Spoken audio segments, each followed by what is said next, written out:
Hey, Mike, good to see you again. Great to see you after a month off and getting settled into my new home, as you can see here. It's really great to be back with you. Yeah, likewise, likewise. Yeah, it feels like a long time, but also a short time. It's funny how Yes. time perception works that way. But no, Mhm. great to be back. And just before we hit record, we were just chatting very briefly about public speaking. And I know that's something that you work on a little bit more in your coaching practice. And it also comes up for me with some of the clients that I'm supporting also, especially people in leadership roles or sort of working up the ladder a little bit as a professional. I think it's such an important skill set, and really, I think we're all doing public speaking as soon as we've got an audience of, or even one person, right, is Mhm. public speaking to some extent. So I would love to throw it over to you, Mike, because you're really the expert on this, and love you to tell me what comes up for you in this realm. What do you think is the most important thing about public speaking? Why do you think it's important for people? Mm. Well, I think maybe I'll start by saying the reason that I would be considered any sort of expert on this is because I know the immense fear of public speaking and uh, how terrifying it continues to be sometimes, and certainly was early in my life and professional career, to be seen by other people.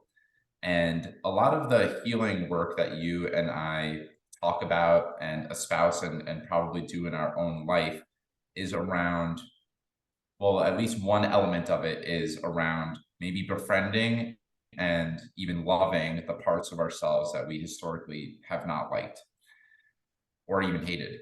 And what I love about public speaking as an on ramp into this type of healing work is that when we are in front of an audience, it's putting a magnifying glass on all of the parts of ourselves that we are afraid of showing other people or ways that we don't want to be seen. So for me, there were a few ways it showed up. One was I had this big fear that I would stutter, I would freeze, and what would that mean about me? If that happened, what would that mean about me? It would mean that I am unintelligent, I'm incompetent, and it would confirm how ordinary and awkward and boring I am and how I'm doomed to never be successful. So, one of the ways someone might go about this is to armor up and say, I am going to build this arsenal of tools to equip me so that no one will ever find out that I am any of those qualities, that I'm incompetent, unintelligent, boring, etc. But what feels more potent to me is to build the capacity to honor those parts of myself, right? To say it's okay if you stumble, if you stutter, you're worthy of love regardless of your capability of public speaking.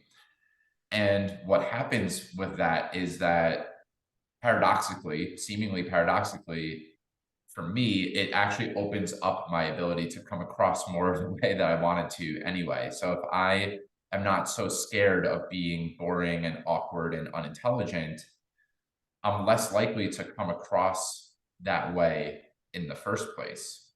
So that's been really foundational. I mean, one of the things in my healing journey has been allowing myself to be seen in front of an audience, and that my capacity continues to grow as I do these conversations, as I have a podcast, as I facilitate workshops. I'm now comfortable speaking in front of large numbers of people, not because I have armed myself with all these different tools, although those are helpful. There's nothing wrong with tools and practicing posture and practicing speaking louder and smiling when you speak. Those are all really valuable things.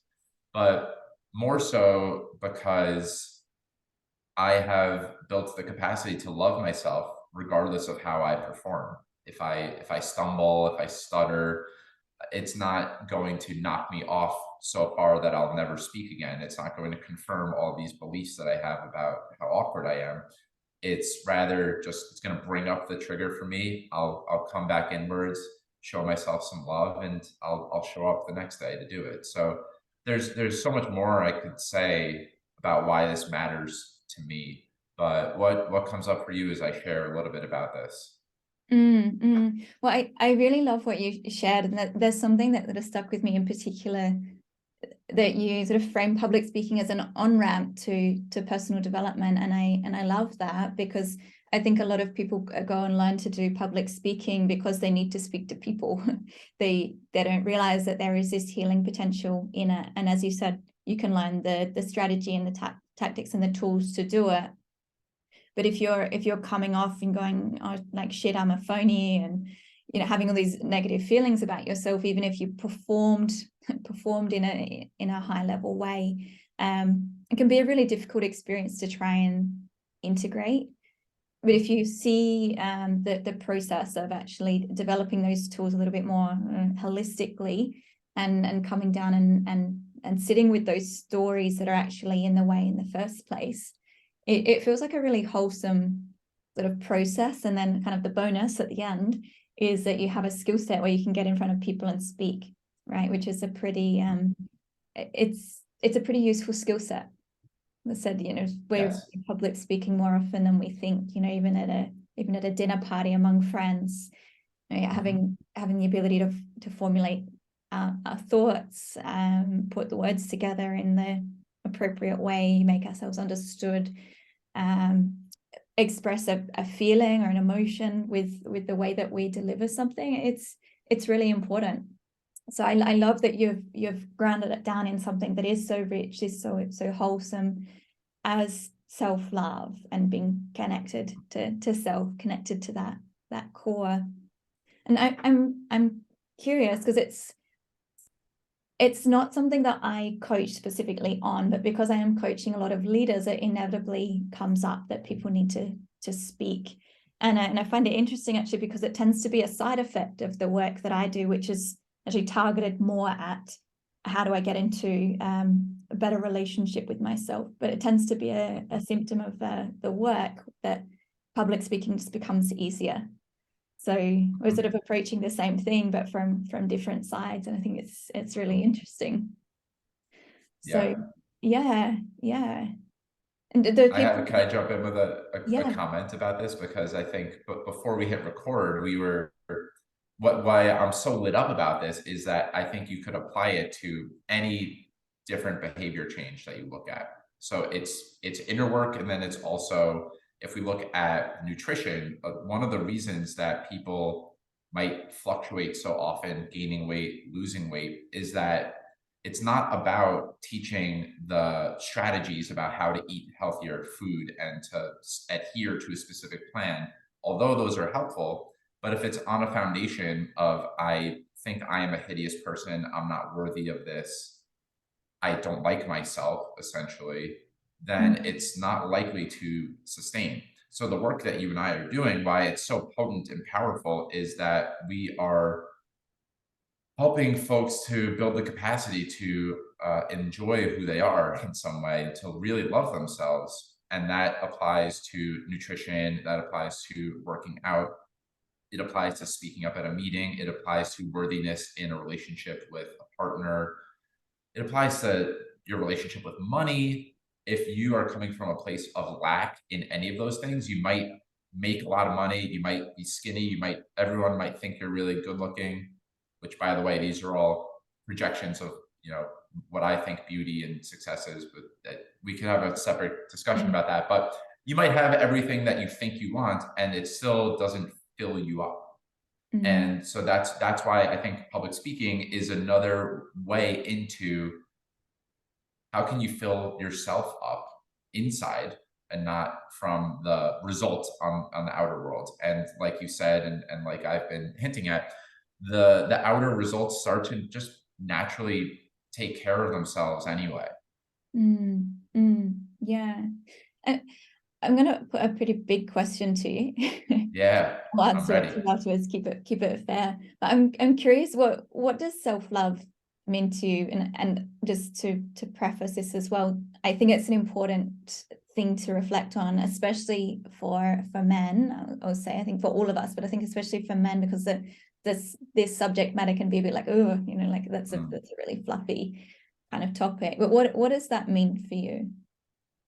It's an important question. I'm glad you asked. And it brings up an example. I think an example, a more practical example, might be more helpful than me theoretically explaining what self love is. So, when I was in, and I think I've shared this in this platform before, but when I was in sixth grade, I was reading in front of a classroom, and the class was about 30 people. I was already really nervous. I think I was just born naturally really shy and scared to be seen.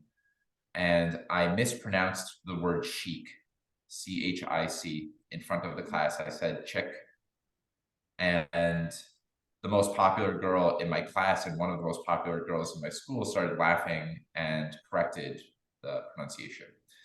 So, what happened in that moment is that I I developed what you might call a part in internal family systems. I developed this strategy to, we'll call it a perfectionist in me, to make sure that I always pronounce words correctly, that I memorize things before the presentations I give.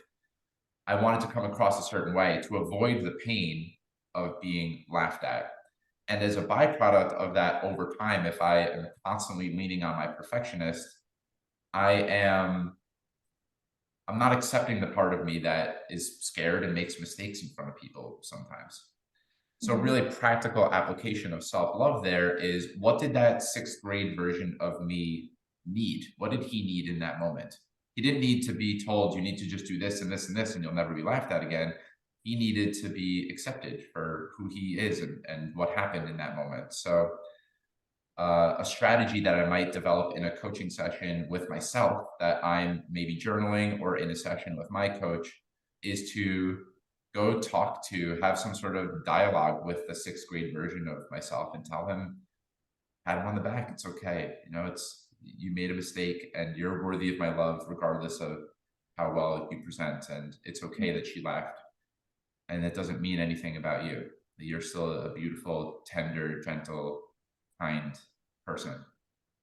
And from that place, there's something that shifts in me, and that I see it happen in every single person who gets to this place of self love, is that instead of trying to develop all these strategies to not be vulnerable and to not be seen, if we could just really embrace our wholeness and embrace the parts of us that we were scared to show other people, we're just more available to love ourselves, and then therefore to feel that we're worthy of whatever it is that we're looking for, regardless of how we might or might not perform. Does that answer the question?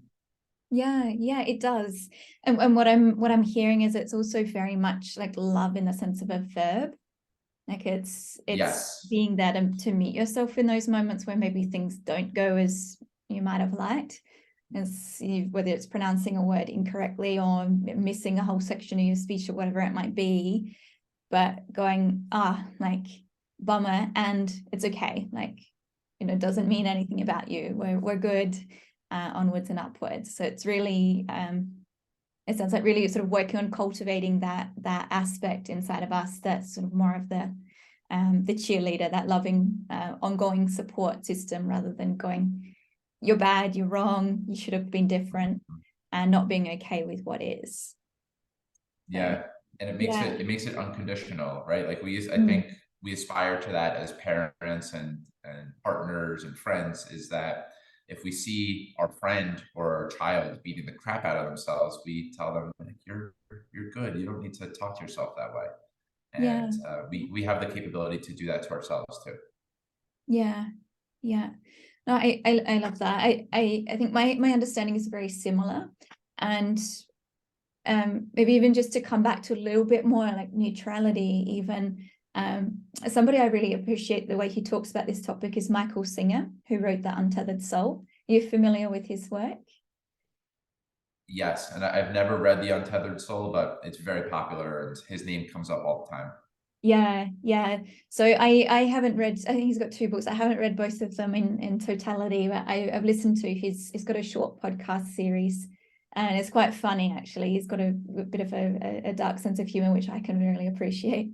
But he talks about this idea of not being okay, and how so many of us are just not okay inside, and that's where so many of our kind of hang-ups are. It's like, I'm not okay with the way that things are.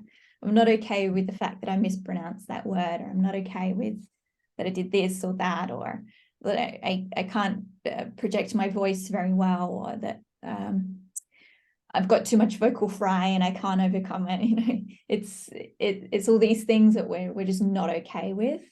And I think if the idea of self-love and actually installing that loving and nurturing voice is difficult, I think maybe even the first step is, can you just be okay? It doesn't have to be like really, really super positive, but can you just be okay with whatever has happened and is happening in this moment, rather than like being in actual resistance to it. We were also just chatting briefly before we hit record here about the comparison between physical health problems and sicknesses, or broken limbs, and mental challenges. And if you were to imagine taking what we do to ourselves mentally and expressing it in a physical sense, to use the same kind of way of looking at it. Yeah. Can you imagine somebody just like literally beating the shit out of themselves, just like, like, you're an idiot, like, what did you do? Like, we just couldn't imagine doing that to ourselves. But also on the other side, it's like patting ourselves on the back and being like, yeah, that's great. That takes a lot of work. But if we can just like rest in what is, that's a beautiful first step, just to resist beating ourselves up, and then move into the self-love kind of phase. And I say that because I personally have had a pretty a difficult relationship with myself, and I wouldn't say it's 100% functional yet. It depends on the day.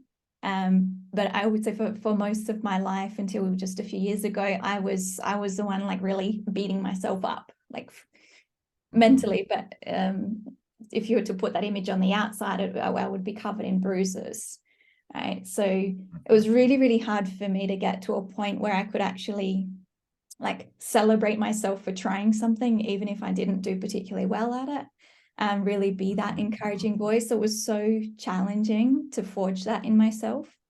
And one of the most helpful things I was taught was, don't aim too high to start, just seek neutrality as a first sort of step. And I found that a really, really helpful sort of middle ground to get to. And if I find myself sometimes regressing to the self-abuse, I just go, okay, how do I get back to that neutrality first, and then move on? So it makes things a lot smoother for me personally. That was also beautiful. Part of me wants to just stand up and start clapping. And I appreciate everything about that response, and the evocative image of us. What if we were physically just like punching ourselves in the face and beating the crap out of ourselves? It's laughable to consider that, because no one really does that, and that psychologically a lot of us are doing that all the time to ourselves, just beating the crap out of ourselves. And it's a really important skill. And like you alluded to, it helps to triple underline again, this is an active, ongoing process. It's a verb, and it's not some sort of destination that you arrive at. That I love myself all of the time. I mean, I don't know a single human in the world who isn't on some level unfinished and still deepening their ability to accept themselves as they are. But I appreciate, because I can get really swept off my feet with how beautiful this work is. A lot of times the most practical first application is like, what's one step towards that? What if we could just make it a little bit more okay for ourselves to be where we are right now, and not this fluffy, I really truly embrace myself, which is beautiful, but sometimes it's not doesn't feel tangible, and that's okay. Like, let's make space for that too. That it's hard sometimes. It's hard to feel acceptance for the moment when we're in a lot of pain. So can we just allow the pain to be there? And something else that I maybe want to underline here about where this comes from, and why we are beating the crap out of ourselves psychologically all the time, is that a lot of times it's an adaptive strategy that we developed when we were younger. And particularly, let's just say we're 5 and we were yelled at for not cleaning our room, for not listening to our parents, or something like that. It's very common for that to manifest throughout your entire, rest of your child life and the beginning of adult life. And if you don't do some sort of work around it for it to continue perpetuating on forever, to that pain gets stuck in you in some way of like, I felt so helpless and it was really scary for me. And I'm never going to make a mistake again, because if I make a mistake, then someone's going to yell at me. And understanding that helps to foster, I think, a lot of empathy and compassion, that uh, the way that, your physical body heals naturally when you break a bone, it doesn't happen psychologically or emotionally or mentally if we aren't tending to the wound in some way. So that's really what we're speaking about here, is looking at the wound and helping heal the wound. And it's imperative upon us as I think as a species, to do more of this work. We need to focus on our healing. Otherwise, we're going to keep hurting each other. Yeah, yeah. That I think that's so true. And what I also think is really important, like in this space, whether it's personal development or public speaking, anything kind of in the human potential realm, I think it's really important that self-love loses its reputation as a fluffy concept, because I don't know a single person who experiences like genuine feelings of self-love who hasn't kind of, yeah, for lack of better words, like walked through hell. Right? Though Yes. it's something that you have to forge. And what I love about the public speaking process, exactly as you say, it's going to reveal all of these things in us that need healing, or you could say maybe probably need a little bit of love applied to them, but need to be explored and faced. And that if you can get up in front of a group of people and speak and be you and not have to put on the mask, like that is the embodiment of healing as well, right? Like being able to do the thing that you're prevented from doing because of the existence of those old wounds, like that is just magic. And so I really like feel the tenderness of this work that you're doing, and I think it's so important. And I love it as a pathway for people to take. It feels like almost like a safer way to do the work as well, under the kind of the guise of public speaking. Really a revealing, guided sort of process that has an outcome at the end of it also.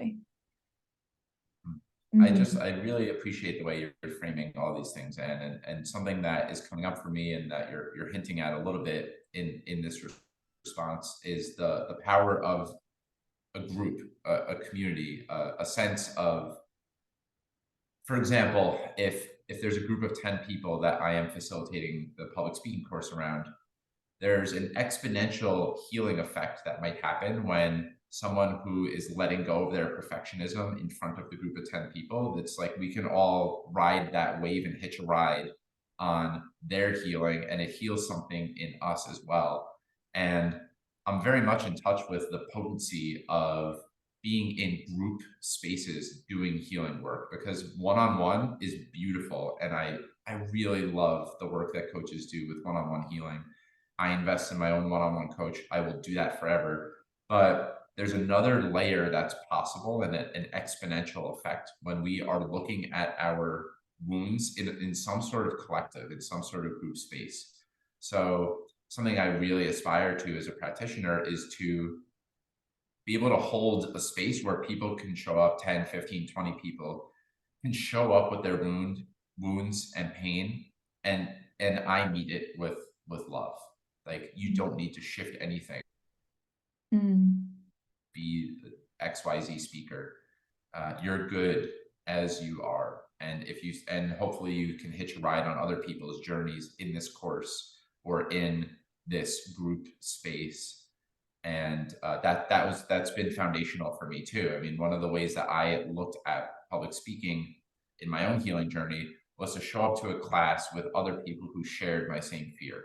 And what that communicated to me is, Mike, you're not alone, you're not broken, you're good. And that's been an ongoing journey, but nevertheless, it was one of the first unlocks in my healing that helped me shift into just like how powerful it is to do this stuff. Yeah, I can't echo that enough, Mike. And I think it's particularly for profound for anything related to shame. Right? And there's a lot of shame, I think, inherent in people's reasons for not wanting to get up in front of a group. But yeah, the only way to heal shame is to allow those parts of us that we feel ashamed about to be seen. And you're such a safe space to be in as well, that the space that you hold, space that you create. And so I love what you're building. I think it's really interesting as well, people who haven't really done a lot of personal development. I know for me at the start of this, the first time I kind of considered the idea of doing a group program, I thought that sounds terrible. Like I'm going to have to split my attention with all the other people, and then they're going to see what I'm talking about. I'm going to feel really insecure. But it was just amazing to watch. All the programs that I've done have been digital so far, but just amazing to watch how my questions that I don't dare to ask get covered within the group. Like somebody else has always got the same question as me. So as you said, there's just so much healing available. So I think people have reservations about that as well. I think it's important just to dip in and see how it feels, because it's really a special healing context, growth context, because it's got all these other dimensions you can't tap into when it's just two. Again, that one-on-one work is wonderful. It's what my practice is built on. So obviously I really believe in it, but there's different dynamics which come alive in a group that are really special too.